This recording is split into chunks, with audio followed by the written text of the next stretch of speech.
কাটোয়া স্টেশনে দাঁড়িয়ে থাকা আজিমগঞ্জ প্যাসেঞ্জার ট্রেনে আগুন, পুড়ে খাক হয়ে গিয়েছে কাটোয়া আজিমগঞ্জ ট্রেনের একটি কামরা। আর তারই তদন্তে এডিআরএম হাওড়া, উদয় কেশরী সহ 5 জন বিভাগীয় আধিকারিক। সরাসরি আপনাদের নিয়ে যাব ঘটনাস্থলে। আমাদের প্রতিনিধি অরিত্রিক ভট্টাচার্য রয়েছেন আমাদের সঙ্গে। অরিত্রিক, আজও বিভাগীয় আধিকারিকরা পৌঁছেছেন, তারা ঘটনাস্থল পর্যবেক্ষণ করবেন। গতকালও তারা গিয়েছিলেন এবং আজ ফরেনসিক বিশেষজ্ঞরাও যাবেন। কিন্তু কিভাবে আগুন লাগলো একটা স্টেশনে দাঁড়িয়ে থাকা ট্রেনে, সেই প্রশ্নের উত্তর কি মিলেছে?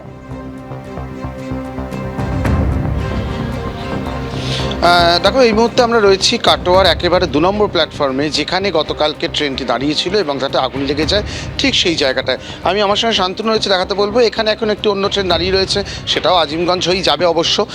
এই ট্রেনটি এইরকমই 2 নম্বর প্ল্যাটফর্মে দাঁড়িয়েছিল।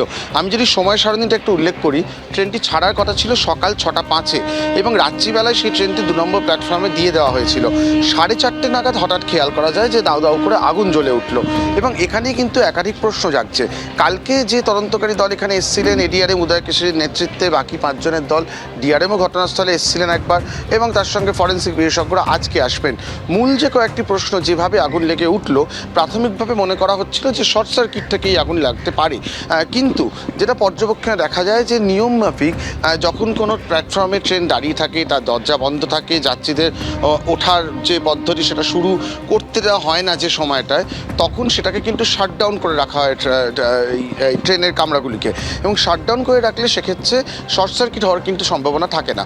এবং সেইখান থেকে কিন্তু প্রশ্ন জাগে, তাহলে কী ঘটলো। এই তদন্ত যেটুকু এগিয়েছে তাতে দেখা যাচ্ছে যে এখানে কয়েকটি সিসিটিভি ফুটেজ পাওয়া গেছে, সিসিটিভি ক্যামেরা রয়েছে এখানে কয়েকটি। সেই ক্যামেরাগুলো নিরীক্ষে দেখা যাচ্ছে যে এই রকম অংশ থেকে অন্তত 3-4 জনের মুভমেন্ট, সেটা সাসপিসিয়াস মুভমেন্ট বলেই তারা মনে করছেন, সেগুলো কিন্তু দেখা গিয়েছে।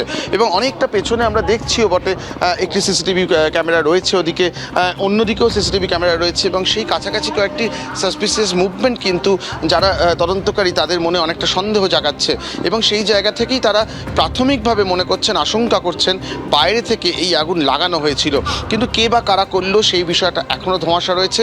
বিশেষ করে আজকে এই যে ফরেনসিক টিম আসবে, সেটার জন্যও কিন্তু রেল আধিকারিকরা অপেক্ষা করছেন, কারণ ফরেনসিক বিশেষজ্ঞরা এলেই আগুন লাগার প্রকৃত কারণ অনেকটা স্পষ্ট হবে এবং তাতেই কিন্তু তদন্ত অনেকটা অগ্রগতি পাবে।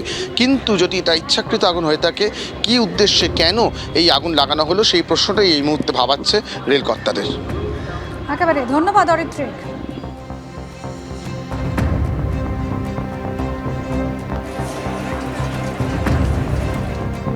এবিপি আনন্দ, এগিয়ে থাকে, এগিয়ে রাখে।